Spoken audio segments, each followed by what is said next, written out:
அனைவருக்கும் வணக்கம். என்னோட சேனலை சப்ஸ்கிரைபர் பண்ணிக்கோங்க. அதாவது வந்து ஜூன் மாதம் 20ஆம் தேதி கார்த்திகை தீபம் ஜூன் மாதம் 19ஆம் தேதி கார்த்திகை தீபம் சீரியலில் என்ன நடக்குது அப்படின்னு சொல்லிட்டு பார்க்கலாமாங்க. அங்கே பார்த்தீங்க அப்படின்னா அங்கே ரூமில் வந்துட்டு அந்த செல்ஃபோன் கிடைக்குதான்னு சொல்லிட்டு மாப்பிள்ளை வந்து தொலைவிட்டு இருக்கிறாரு சகலை. அப்போ வந்து மருது அங்கே வந்துடுறாரு. கொஞ்சம் கூட உங்கள் வீட்டுக்கு உங்கள் குடும்பத்துக்கே வெக்கமான இருக்காதா, அடுத்தவங்க ரூமுக்குள்ளே இப்படி அன்டீசெண்டாக நுழையிறங்கிற அறிவு இருக்காதாங்கிறாங்க. ஏண்டா அடுத்தவங்க ரூமில் இது பண்ணுறாங்க அப்படிங்கிறதுக்கே உனக்கு இவ்வளோ அன்டீசெண்டாக இருக்குதே என்றா. கார்த்தி வந்து ரேவதியோட கணவர்னு தெரிஞ்சும் ரேவதியை கல்யாணம் பண்ண நினைக்கிறேன், நீ எவ்வளோ கேவலமானவன்டா அப்படிங்கிறாங்க.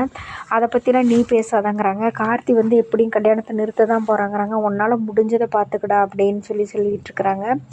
அதுக்கடுத்த சீன் பார்த்திங்கன்னா, இந்த மாதிரி சுச்சுவேஷனில் வந்துட்டு அந்த மாப்பிள்ளையாக இருக்கிற மருது வந்து தன்னோட ஃப்ரெண்ட்ஸ் 2 பேர்த்த கூப்பிட்றாங்க. டே இங்கே பாரு, எதுக்குடா என்னை வர சொன்ன அப்படிங்கிறாங்க. உங்களால் எனக்கு ஒரு ஹெல்ப் தேவைப்படுதுடா அப்படிங்கிறாங்க. என்னடா ஹெல்ப்புங்கிறாங்க. சாமுண்டீஸ்வரியுடைய கணவரை பார்த்து, இங்கே பாரு அந்த பெரியவர்கிட்டயே அந்த பக்கத்தில் இருக்கிறாங்கள அந்த சகலையை, அவங்க 2 பேர்த்திட்டையும் நீங்கள் வந்து பிரச்சனை பண்ணி அடிங்க, நான் போலீஸுக்கு ஃபோன் பண்ணுறேன். ஒருத்தன் என் கல்யாணத்தை நடக்க விடாமல் பெரிய டார்ச்சர் பண்ணிகிட்ருக்கிறேன்டா அந்த கார்த்திங்கிறவன். நான் வந்து இந்த போலீஸ்காரங்களுக்கு பணத்தை கொடுத்து அவனை ஜெயிலில் பிடிச்சி போடணுன்டா, அப்போ தான்டா நான் நிம்மதியாக கல்யாணம் பண்ண முடியுங்கிறாங்க. சரி மாப்பிள்ள சொல்லிட்டு இல்லை, நாங்கள் அதே மாதிரி பண்ணிடுறோம் அப்படின்னு சொல்கிறாங்க.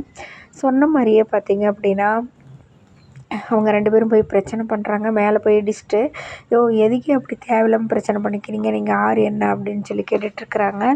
அப்போது வந்து கார்த்தி அங்கே வந்துடுறாரு. கார்த்தி வந்ததுக்கப்புறம் மருது வந்து அவங்க 2 பேர்த்தையும் போய் அடிக்க சொல்கிறாரு. கரெக்டாக அதே மாதிரி போய் பிரச்சனை பண்ணுறாங்க. அப்போ பிரச்சனை பண்ணோடனே கார்த்தி அங்கேருந்து வந்துட்டு, டேய் பேசாமல் இப்போ போகிறீங்களா, என்னடா வேணுங்கிறீங்க அப்படிங்கிறாங்க. டேய் நீ யாரா அதை பற்றிலாம் கேட்குறதுக்கு, உன் வேலையை பார்த்துட்டு போடா, எங்கள் வேலையெல்லாம் பார்த்துட்டு போக முடியாதுடா அப்படி இப்படின்னு ஒருத்தர் அடிக்கிறாங்க. அந்த பக்கம் போய் மருது வந்து போலீஸ்காரங்களுக்கு ஃபோன் பண்ணி சொல்லிடுறாரு. இங்கே வந்து என்ன நடக்குது அப்படிங்கிறத வந்து உடனே போலீஸ்காரங்களும் அங்கேருந்து வந்துடுறாங்க. கரெக்டாக இவனுங்களுக்கு மூக்கில் அடித்து ரத்தம்லாம் வருது. கீழே தள்ளி விட்டுறாரு கார்த்தி பிடிச்சி.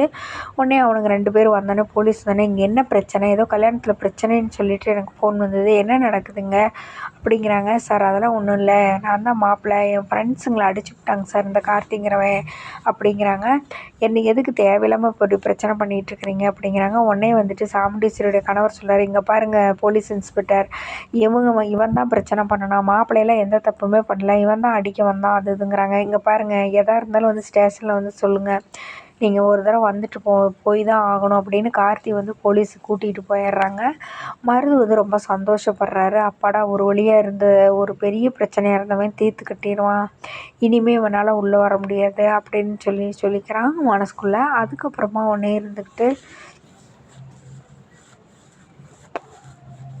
உடனே சாமுண்டீஸ்வரியோட கணவர் நேராக ரேவதிக்கிட்ட போய், ரேவதிங்கிறாரு, என்னாச்சுப்பா என்ன அப்படிங்கிறாங்க.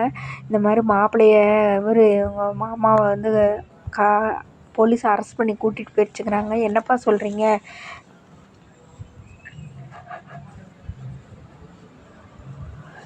எதுக்குப்பா கூட்டிகிட்டு போனாங்க அப்படிங்கிறாங்க. இந்த மாதிரி வந்துப்பா ஏதோ ஒரு பிரச்சனை பண்ணானுங்க அந்த மாப்பிள்ளையோட ஃப்ரெண்ட்ஸுங்கிறேன், அவனை வேணும்னே வந்து பிரச்சனை பண்ணி இது பண்ணிட்டு போலீஸ் வந்து கூட்டிகிட்டு போயிட்டாங்க அப்படிங்கிறாங்க. இது ஏதோ பிளான் பண்ணி கல்யாணத்துக்கு வரக்கூடாது மாப்பிள்ளை அப்படின்னு சொல்லிட்டு தான் வேணுக்குனே பண்ணியிருக்கிறாங்கப்பா அப்படிங்கிறாங்க. எனக்கு தெரியும் இந்த மாதிரிலாம் பண்ணுவாங்கன்னு சொல்லிட்டு, இது வேணும்னு பிளான் பண்ணினது தான், அதில் என்ன சந்தேகம் வேறு அப்படின்ட்டு நேராக போயிட்டு அவங்க அம்மாட்ட கேட்குறாங்க. ஏம்மா எதுக்காக இப்போ கார்த்தி மாமாவை அரெஸ்ட் பண்ணி ஜெயிலுக்கு அனுப்பிச்சுட்ருக்குறீங்க, நீங்கள் தான் இந்த மாதிரிலாம் பிளான் பண்ணியிருக்கணும் அப்படிங்கிறாங்க. ரேவதி தேவையில்லாமல் பேசிட்டு இருக்காத, நாங்கள் ஒன்றும் இது பண்ணலங்கிறாங்க. அப்போ மருது அங்கே வந்துட்டு, என் ஃப்ரெண்ட்ஸை தேவையில்லாமல் அடித்தா பார்த்துட்ருப்பாங்களா, அதனால தான் நான் போலீஸ்ட்டு சொன்னேன் அப்படி இப்படின்னு டீசெண்டாக பேசிகிட்டு இருக்கிற மாதிரி நடிக்கிறாங்க. அப்புறம் உடனே இருந்துக்கிட்டு, இங்கே பாருங்கள், நீங்கள் என்ன பண்ணீங்களோ எது பண்ணீங்களோ தெரியாது, கேஸை வந்து வாபஸ் வாங்கிட்டு கார்த்தி மாமாங்க வந்தால் தான் நான் அந்த கல்யாணத்துக்கு சம்மதிப்பேன், இல்லையா நான் கல்யாணம் பண்ண மாட்டேன் அப்படின்னு சொல்கிறாங்க. அப்போ உடனே மருதுகிட்ட போயிட்டு, நீங்கள் இந்த கேஸை வாபஸ் வாங்கிடுங்க, உங்களுக்கு கல்யாணம் நடக்கணுமா வேண்டாமா அப்படின்னு சாமுண்டீஸ்வரி கேட்குறாங்க. இல்லை நடக்கணும் அப்படிங்கிறாங்க. அப்போ கேஸை வாபஸ் வாங்குங்க அப்படின்னு சொல்லிடுறாங்க ஒரு பக்கம். இங்கே இந்த மாதிரி நடந்துகிட்ருக்கிற இந்த சுச்சுவேஷனில் இன்னொரு விஷயம் நடக்குது. அந்த முருகன் வந்துட்டு அங்கேயும் இங்கேயும் ஒளிஞ்சிட்டு கார்த்தி காரில் போய் படுத்திருப்பார்.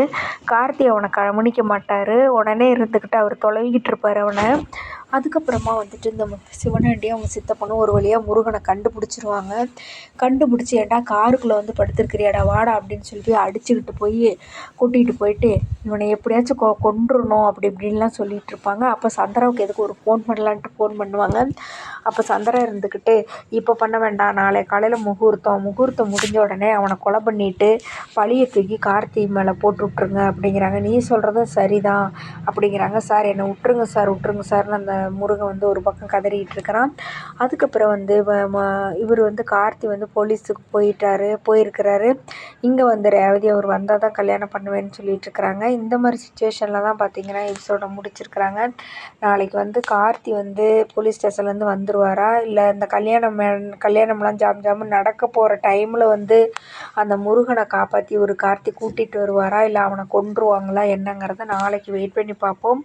நன்றி, வணக்கம்.